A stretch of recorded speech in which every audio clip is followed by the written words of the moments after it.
শিশু এর জন্য তার রচনা এই নানা রঙে তিনি লাগিয়েছেন তার জীবন। সেই নিয়ে অনুষ্ঠান নানা রঙের প্রচুর বঙ্গিনী সরকার, ক্ষমা ব্যানার্জি। এই কেউ কথা বলো না প্লিজ, একটা অনুষ্ঠান চলছে। এই প্লিজ কথা বলো না। রেশমি রুমালে কবরে বাঁধি নাচিছে আর বিনোদিনী বাঁধি বেদুইনি সুরে বাঁশি বাজে রহিয়া রহিয়া তাও মাঝে সুদূরে সে সুরে চালে ঘোমটা তুলিয়া সাহাজারি সুদূরে সে সুরে চালে ঘোমটা তুলিয়া সাহাজারি রেশমি রুমালে কবরে বাঁধি নাচিছে আর বিনোদিনী বাঁধি। কাজী নজরুল ইসলামের আরবি ছন্দের প্রয়োগ বাংলা সাহিত্যে নতুন মাত্রা যোগ করে। বাংলা কাব্যে আরবি ফার্সি ছন্দের সফল প্রয়োগ করেছিলেন কবি ও গীতিকার কাজী নজরুল। নজরুলের কাব্যে আরবি ফার্সি শব্দের ব্যবহারও ভারী সুন্দর, ব্যঞ্জনাময়, কবির তাৎপর্যবাদী এবং বহুল অংশে যথাযথ বটে। এই প্রসঙ্গে আরবি মোতাবালিক ছন্দে লেখা তার দোদুলদুল কবিতাটি মনে পড়ে যায়। দোদুলদুল দোদুলদুল বেদের বাঁধ আলোর ছাদ, আলোর ছাদ খোপার ফুল, কানের দুল খোপার ফুল, দোদুলদুল দোদুলদুল দোদুলদুল দোদুলদুল। অলস ছায় কখন ছায় পরশে চায় অলস চল বিনোদিনী কেশের দুল দোদুল দুল দোদুল দুল দোদুল দুল দোদুল দুল। বাংলা গানে সুরের বৈচিত্র্য আনার ক্ষেত্রে কবি কাজী নজরুল ইসলাম এক অবিস্মরণীয় অবদান রেখেছেন। দেশীয় রাগ প্রধান গানের পাশাপাশি তিনি মধ্যপ্রাচ্য, ইউরোপ ও ল্যাটিন আমেরিকার বিভিন্ন বিদেশি সুরের চমৎকার মিশ্রণ ঘটিয়ে বাংলা গানকে নতুন উচ্চতায় পৌঁছে দিয়েছিলেন।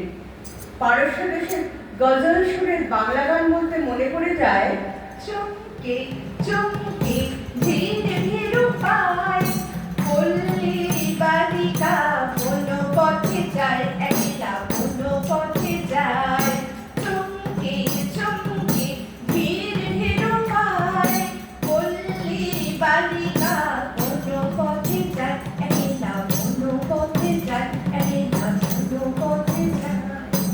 তুরস্কের লোকসঙ্গীতে সুরের আদলেও তিনি কালজয়ী গান রচনা করেছেন। আপনারা সকলেই সেই জনপ্রিয় নজরুল গীতির সঙ্গে পরিচিত।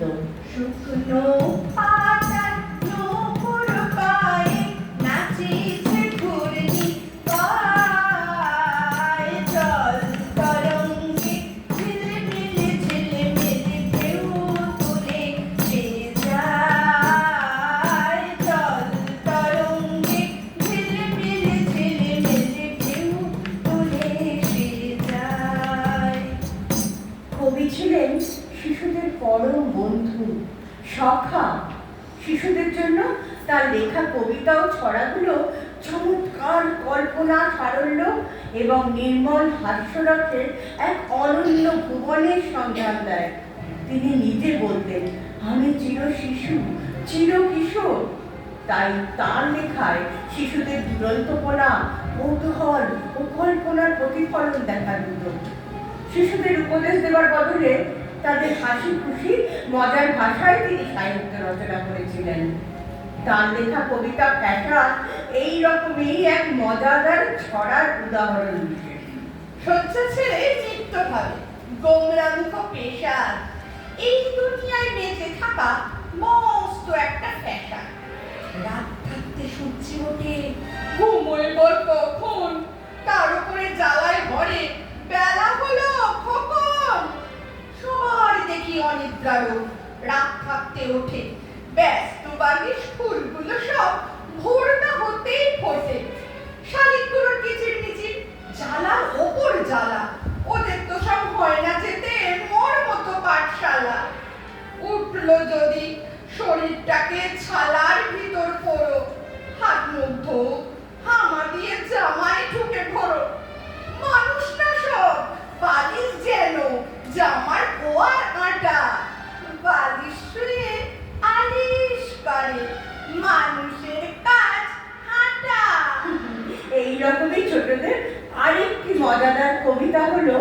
ছোট হিটলার। মা গো, আমি যুদ্ধে যাব, নিষেধ কি মা আর মানি? রাত্রিরে রোজ ঘুমের মাঝে ডাকে পড়লেন জার্মানি। ভয় করি না পুলিশ দেবে, জার্মানির ওই ভাঁওটাকে কাঁপিয়ে দিতে পারি আমার মামার বাড়িতেও তাকে। রাইফেলকে ভয় করে কে? বগল দাবাই আর গান, এক গুলিতে উড়িয়ে দিতে পারি কত মিয়ার খান। গুলতি মেরে ফেলতে পারি ঝুলতি নেজা এরোপ্লেন। দেখলে মনে বলবে ওরা ছোট হিটলার বেরোচ্ছেন।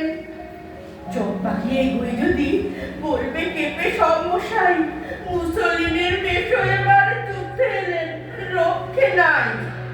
রাগে খোলা চোখ দেখে মোর গোলাগুলি বাড়ির বোম, ঠান্ডা মেরে হয়ে যাবে কুলপি বড় যেই রকম। ট্যাঙ্কে থোড়াই কেয়ার করি, ল্যাং মারা মোর এই যে ঠ্যাং, এই ট্যাঙ্গে ট্যাং ছুড়বো যেমন লাফিয়ে ছুরি কোলা ব্যাং। এসেল ওসেল হেসেল, জানি সব ছেলেরই আগুন তার। দেখলে আমায় সব বোমারু হবেন ছোট জগন্নাথ। গ্যাস বোমাকে ভয় কি মাগো? আমি স্বয়ং ব্যাসিসি। পুষ্মন্তর পুব্ব এমন গিলবে যে গ্যাস 5 শিশি। খামোখাই গ্যাস মাস্ক সবে বাক্স ভরে রাখছে রে, আমার মুখোশ দেখলে শিনি যায় পালিয়ে ডাকছে রে। আমার মুখোশ দেখলে শিনি যায় পালিয়ে ডাকছে রে।